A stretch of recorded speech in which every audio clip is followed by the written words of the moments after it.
అందరికి షలో ప్రార్థన చేసుకున్నాం.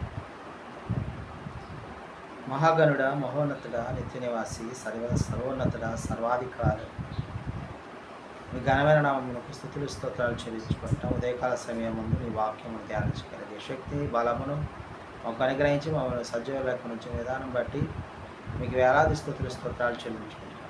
తండ్రి, చదవబడి లేఖన భాగము తండ్రి మా హృదయంలో భద్రపరుచుకొని తద్వారా మేము బలము పొందుకున్నట్లుగా మీరే మాకు సహాయం చేయమని ఈ మనలో మా రక్షకుడు మంచి విశ్వమెస్సే నామములో పొందుకుంటున్నాం తండ్రి.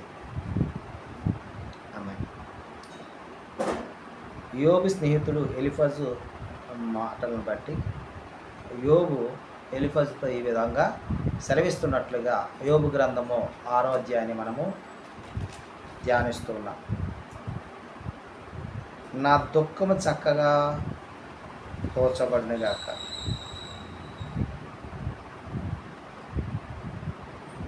ఆపద త్రాసులో పెట్టబడినగాక, నా విపత్తులు సముద్రముల ఇసుక కన్నా బరువుగా కనబడుగాక.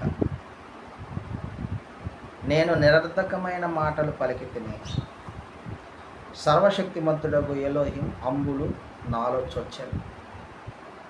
వాటి విషయము నా ఆత్మ పానము చేయుచున్నది. ఎలోహిం భీకర కార్యములు నాతో యుద్ధము చేయుటకై పంక్తులు తీరుచున్నది.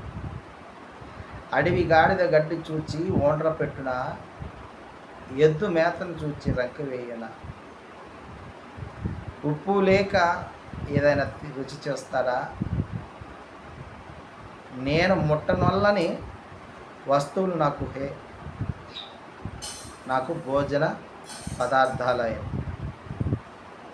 ఆహా, నా విన్నపము నెరవేర్చబడినగాక. నేను కోరు దానిని ఎలోహిం నెరవేర్చునుగాక. ఎలోహిం తన ఇష్టానుసారంగా నన్ను నలుపునుగాక. చెయ్యి జాడించి ఆయన నన్ను నిర్మూలము చేయునుగాక. అప్పుడు నేను పరిశుద్ధ ఎలోహిం మాటలను ఒప్పుకొనకుండా లేదని నేను ఆదరణ పొందుదును. మరియు నేనెంత వేదన పడుచుండినను దానిని బట్టి నేను హర్షింతును. ఎలీఫజు చెప్పిన మాటలకు నేను పలికిన పలుకులు నిరర్థకమైనవి మాటలు ఒప్పుకుంటున్నట్లుగా చూస్తున్నాం. యోబు వారు ఎలోహిం వారు ఇంకా నన్ను నలుపునుగాక, నాకు శ్రమానుభవం కలుగజేయునుగాక అని పలికినట్లుగా ఈ అధ్యాయం మనము గమనిస్తున్నాం. కాబట్టి ప్రియమైన సహోదరి సహోదరులారా, ఎలోహిం వారి శిక్షను తృణీకరించవద్దు అనే విషయాన్ని కూడా మనము ధ్యానించున్నాం. ఆయన శిక్షను తృణీకరించక ఆయన శిక్షలో పాలు పంపులు పొందుతూ ఆ శిక్షను ఎదుర్కొనగలిగే శక్తిని బలమును మాకు అనుగ్రహించు తండ్రి అని మనం ప్రార్థించిన ఎడల అదోనయ్య వారు మనకు సహాయం చేయగలరని, మనల్ని నడిపించగలరని ఈ కొన్ని మాటలు యోబు పలికిన దాన్ని బట్టి మనము చూస్తూ ఉన్నాం.